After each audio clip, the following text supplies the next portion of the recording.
Peggy 18.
Bonjour. Hi, Je m'appelle my Benoît name is Claire. Benoît Claire. I'm head of publishing at Nacon. It's an honor and a privilege to open our first digital conference, Nacon Connect. For our games and peripherals, the last 2 years have been highly eventful for Nacon. Talented studios and high-profile partners have joined us in our big project, which can be summarized with a single word: passion. Each of our teams is composed of passionate people, specialists of a particular genre, sport or technology.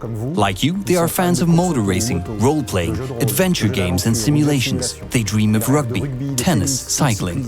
They are addicted to deck builders and roguelikes. Like you, they want peripherals, headsets, keyboards, mice and controllers that always meet or exceed expectations. And every day, they work hard to give passionate gamers like you what they want. Over the last few months, they have prepared a number of surprises for you. So without further ado, I'm proud and delighted to leave you in the hands of some of our talented people who will be introducing you to the future of Nacon.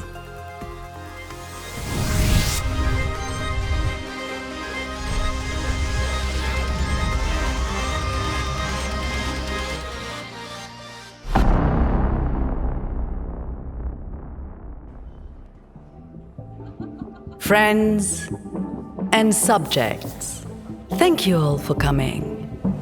We're gathered here to celebrate the unification of Boston and Hartford. One new domain, strong, safe, and united in upholding the masquerade. Tonight, we rewrite the story of the Boston Camarilla. Tonight, we revolutionize our blood supply. A new era is upon us. Raise your glasses with me. Out with the old, in with the new. Let the party begin.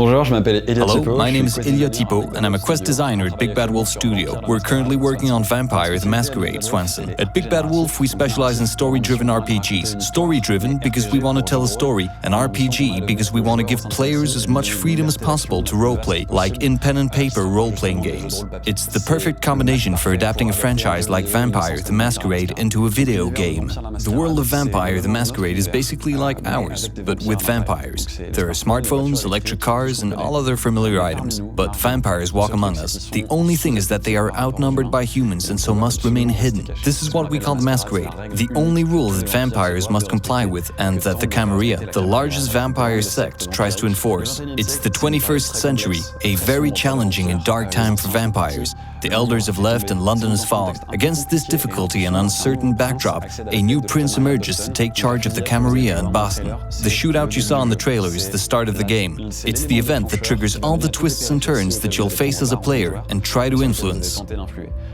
Who ordered the attack? Why was it ordered? These are the type of questions you need to find answers to in Swanson. Vampires are undead, so they have no pulse or vital signs. The closer they come into physical and emotional contact with humans, the more dangerous it is for them. And of course, that's where we will take you. You won't play as a single character, but rather 3 different characters.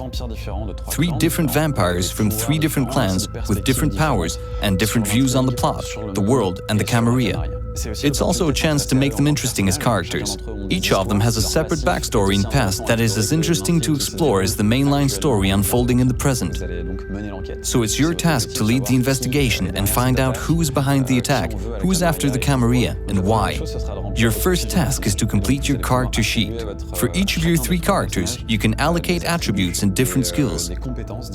We have things like persuasion and psychological attributes that can help you influence people and unlock dialogue, options, choices, etc. They are also associated with skills that are useful in the world around you. You can pick locks, hack terminals, and other skills that have practical use while exploring the world. The intent behind the choices we give you is to put you in a difficult situations where nothing is black and white. Everything's a shade of gray. You might have 2 options, but not want to choose either of them. You play as monsters, and you'll feel that in all aspects of the game at all moments in the storyline. There are obviously multiple endings based on the choices you make in the game's different quests. We really hope you become engrossed in this rather unique game concept, in which we're trying to push the limits of what you can do with interactive storytelling. We're trying to expand the number of choices and variety of situations as much as possible. We can't wait for you to find out more about it. We can't wait for you to play it, and we're really looking forward to hearing your feedback.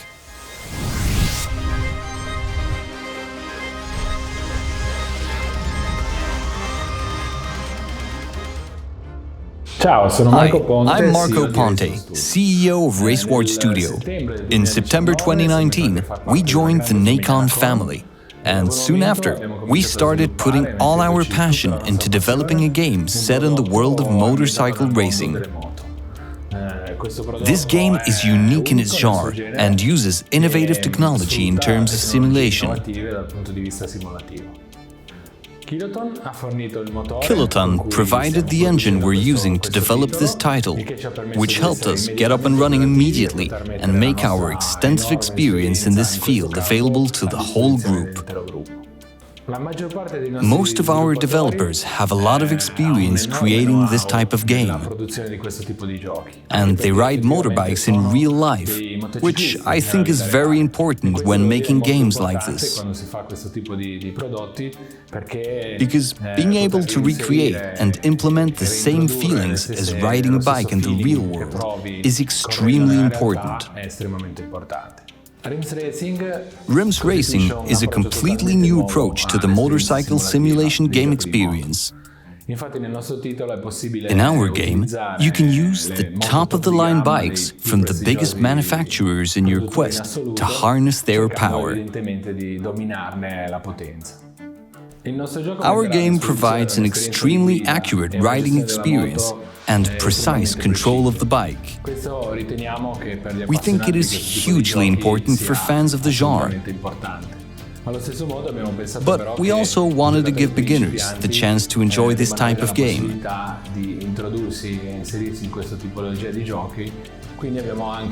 So we also came up with an easier mode that helps new players discover the world of motorcycle racing. Our goal is to provide a high level of quality, especially in terms of recreating all the bike's details and how they behave in races. Players can enjoy many kilometers of asphalt on famous and iconic roads for motorcyclists and on real circuits, where you can experience the passion and thrill of overtaking at breakneck speeds or closing the throttle before a particularly tricky bend. One of the unique features of our game is the ability to monitor the status of the bike in real time. And of course, it will also be possible to compete online or pursue a long career in which you can show the world your riding prowess and team management credentials.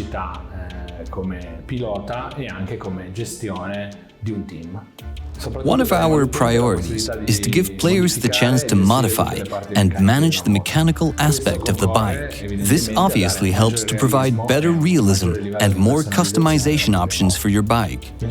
Players will need to demonstrate that they are true riders, keeping in mind that knowing how to ride is not the only requirement. Rest assured, we're working very hard to ensure that RIMS Racing sets a new standard for this type of game. So if you love games like this, stay tuned, because you'll experience something you've never experienced before.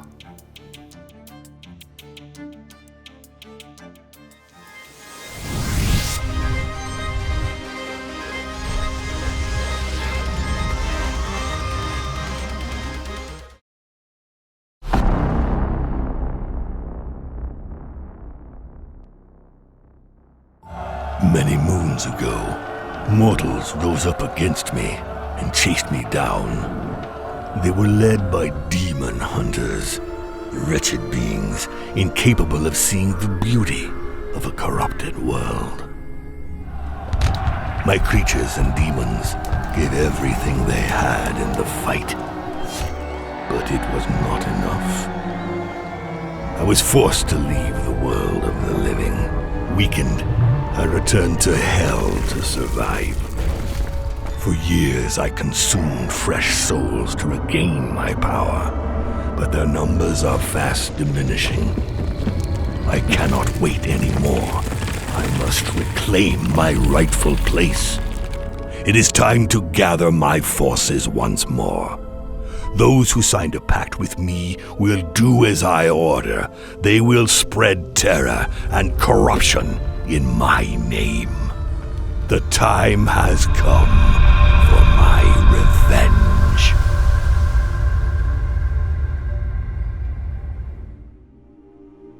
I'm Camille Lisoire, and I'm the art director on Rogue Lords. We chose to place Rogue Lords in a world similar to New England in the 17th century, at the time of the Salem witch trials. In Rogue Lords, you play as the devil who was returned on Earth after several years following his defeat to Van Helsing, his sworn enemy. He calls on the services of well-known evil disciples such as Dracula and Bloody Mary.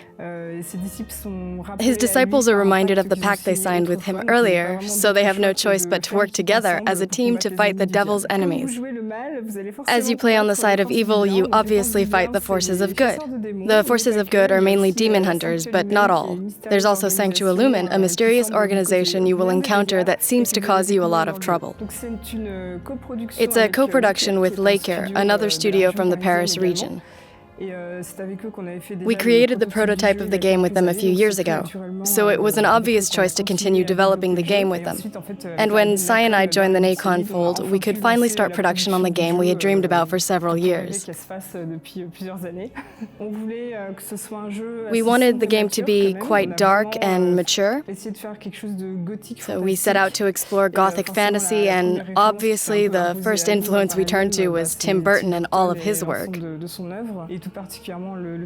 Especially the film Sleepy Hollow, which takes place in the same time period. You can even find the Headless Horseman in our game. Rogue Lords is a roguelike. You do a series of runs to gain experience and acquire tools that will help you in achieving your final goal. Fights are very important in the game. It's turn-based combat, like in many roguelikes.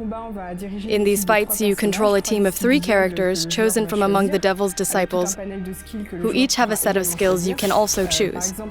For example, Bloody Mary can place a mirror behind her enemies, and each time she deals damage, the damage is reflected to the enemy with the mirror behind them, so she can be extremely effective. You can also create combos between the different characters in your team. You explore a procedurally generated 3D map. You must search for different diabolical artifacts that the devil lost during the Great War against Van Helsing. Each artifact corresponds to a different run. These runs can be played until you have enough experience, so the game has infinite potential. An important aspect of the Rogue Lords is that because you play as the devil, you can cheat. So there really aren't any rules to the game. You can pause the game at any time. For example, during combat, when your disciples are in a bad way and close to death, the devil can take damage in their place. We really wanted to give Rogue Lords a dark and poetic atmosphere. And we hope that players have as much fun exploring this world as we did making it.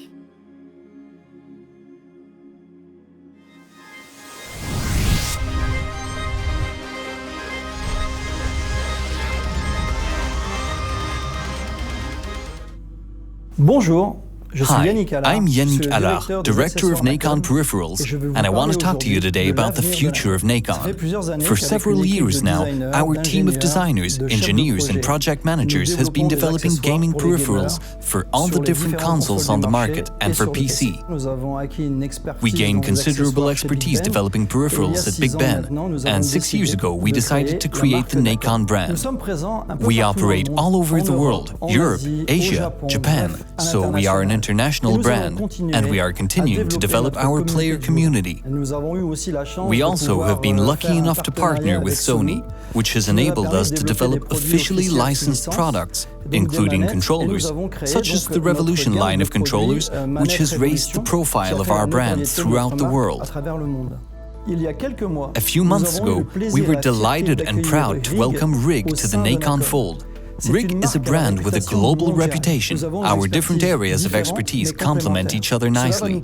This acquisition will allow us to design and develop gaming accessories that will help you give your players an even more immersive gaming experience.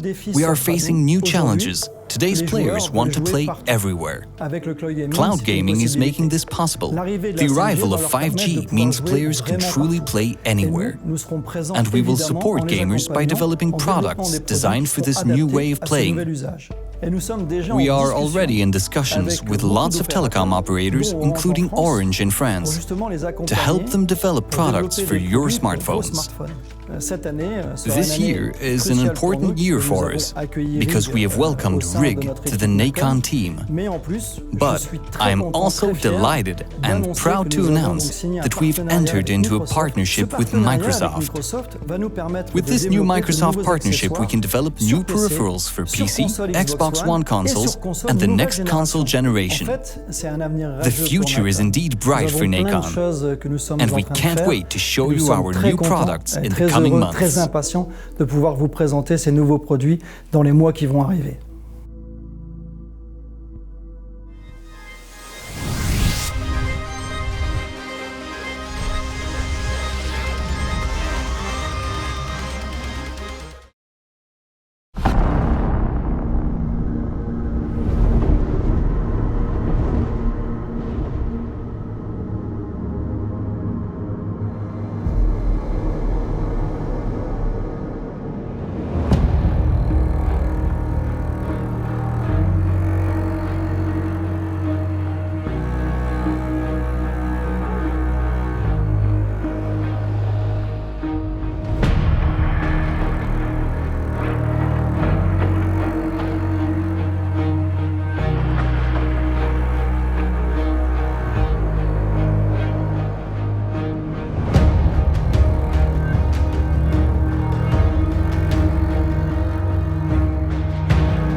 Hi, my name is Jeanne Rousseau. I'm the co-founder and president of Spiders. We're very proud to introduce you to our new baby, the game Steel Rising.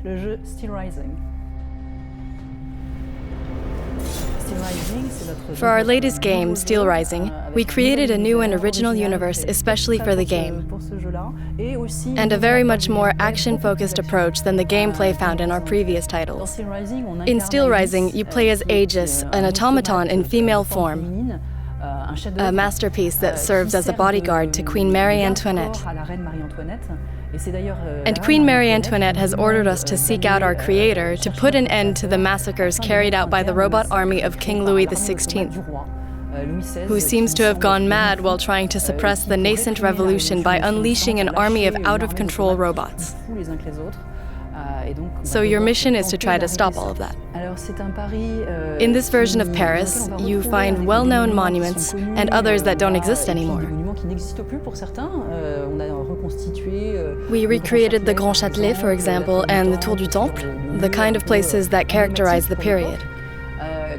When we envisaged Steel Rising, our basic premise was, what would have happened if Louis XVI had been a tyrant and could indulge his passions for machines and automatons to crack down on the revolution in its early stages? We wanted to add more verticality to exploration, so when you move around the Parisian streets, you don't just stay at ground level. And to move from fight to fight, we really wanted to exploit other types of movement. Climb up on a balcony, discover a secret passage to another location, that kind of thing. To avoid the harsh transitions found in many games when you're exploring, when you're like, oh, a fight, it's a sudden change of pace and a type of game, we wanted everything to be tied together more fluidly. Aegis has weapons integrated into her body because she's a robot, so it's pretty handy. With each item you find while exploring, you can choose to make her more powerful, more mobile, or more durable. We've created more than 7 weapons, which are actually families of weapons, because you can find many more as you progress through the game, and each one has its own unique characteristics. The weapons range from ones on your arms for very light combat, to alchemical rifles for long-range attacks, and much heavier weapons you can use to flatten your enemies with maximum force. I think many players will start off thinking, okay, I'll fight, take on these monsters, and find the best strategy. And what I hope, if I've done my job properly, is that they will end up getting immersed in this world, and they will want to explore more than just the strategic and tactical path to accomplish the main storyline.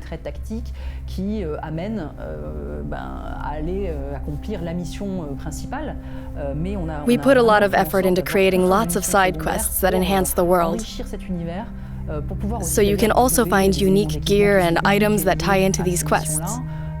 It's a world we've tried to make as deep and varied as possible.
Bonjour, Hi, I'm Alain Jarniou, creative director at KC Racing. We've been working on a project for several months now, and I think it's something many have been eagerly awaiting for a long time, so I'm proud to be introducing it to you. Let's take a look.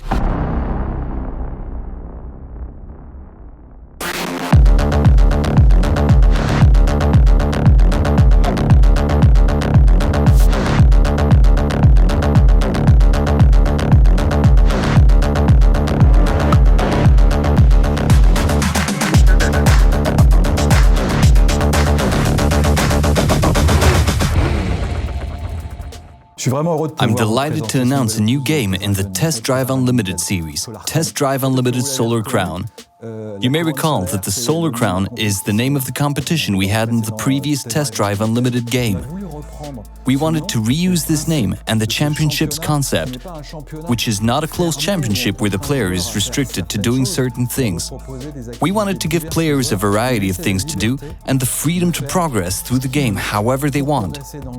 So we developed a new Test Drive Unlimited concept by keeping the DNA of the game, but also evolving the gameplay and game modes to make them more modern and more in line with current trends and what today's players find fun. I know the Test Drive Unlimited franchise really well because I worked on the first TDU, Test Drive Unlimited 1. I also worked on Test Drive Unlimited 2. And we wanted to relaunch this great franchise because there's no real equivalent at the moment. It's a game that players really love, a game made for fans that is making a comeback today thanks to KT Racing and Nacon. This new Test Drive Unlimited game is benefiting from all of KT Racing's expertise in motor racing. This includes the physics engine used to drive the car, derived from our experience creating the entire WRC series, which helped us develop an engine that can reproduce very diverse driving conditions, whether it's gravel, asphalt, etc. And that's an essential asset. When I play Test Drive Unlimited, I obviously want to buy a Ferrari, Lamborghini or Bugatti. So it's a unique world in terms of the cars you can buy. And also in terms of your avatar, for which you have lots of customization options, like luxury clothes and accessories. To add more realism to Test Drive Unlimited, we created an island at a 1-for-1 scale, which is important for authenticity and the game experience. I like to go to places that exist in the game world, so everything you can see, you can visit. My goal is to indulge my passion for cars with the car fan community at full throttle. When does Test Drive Unlimited Solar Crown release? I can't give you a precise date right now because we want to spend time perfecting the game, improving the technology and game experience, and listening to the fan community after the game's announcement, so we can make Test Drive Unlimited as great as possible. I'm really happy to have unveiled Test Drive Unlimited Solar Crown. The team is having a great time with this game. I am extremely proud to be able to create a new game for this amazing franchise, and I hope I can share more about it with you very soon.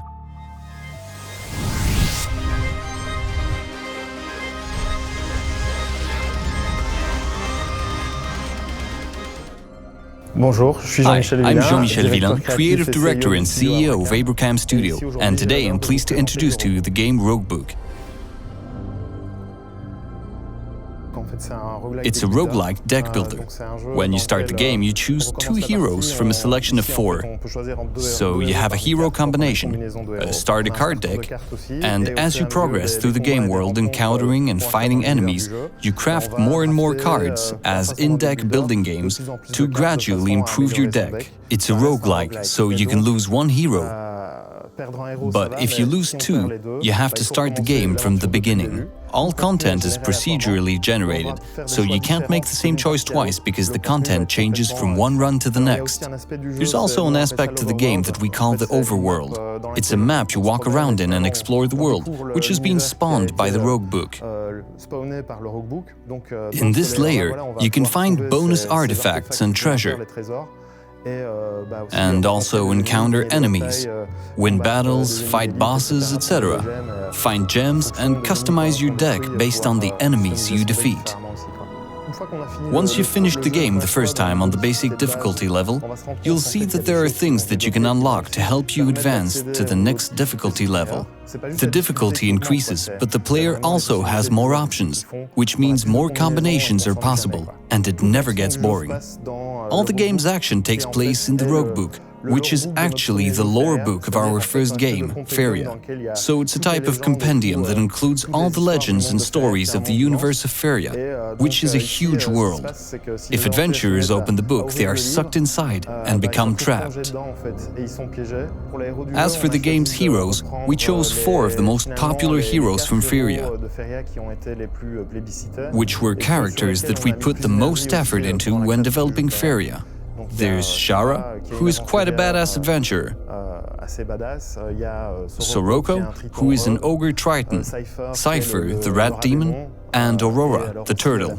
I'd say our approach was to revisit Feria with Miyazaki's approach to make something with more animism, where everything ultimately has a soul, which creates a universe full of spirits that are somewhat enigmatic. We also wanted to take Rogue Book to another level. For this, we collaborated with a legend in the card game world. He is co-designer on the project, and he has a game mechanic he wants to explain to you. So I'll hand you over to him.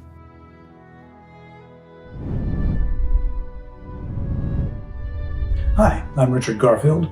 I'm best known as the designer of Magic the Gathering, which is the world's first trading card game. And since then, I've designed a lot of other games and studied a lot of games and co-authored a book called The Characteristics of Games.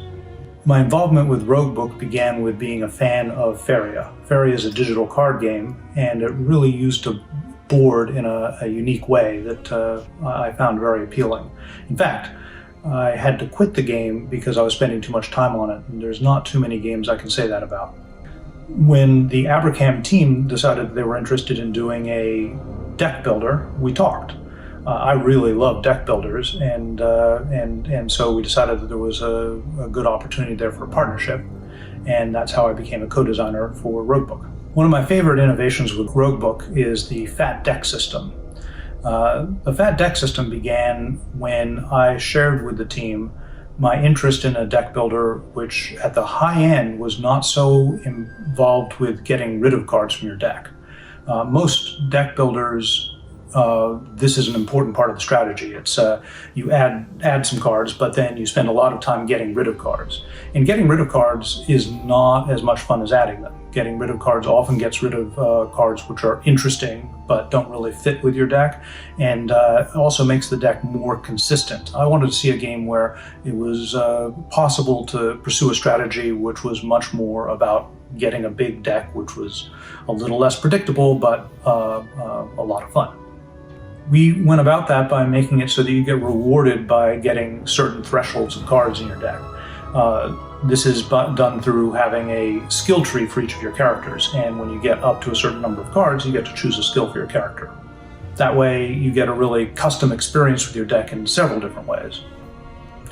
Well, I think it'll bring an entirely new type of deck building possibility to players. They can pursue building a large deck rather than just the lean, mean fighting machine, which is so important in most deck builders. Personally, I like to build decks that are a little less predictable, where you have to think a little bit more on your feet, and that's what the big deck is all about.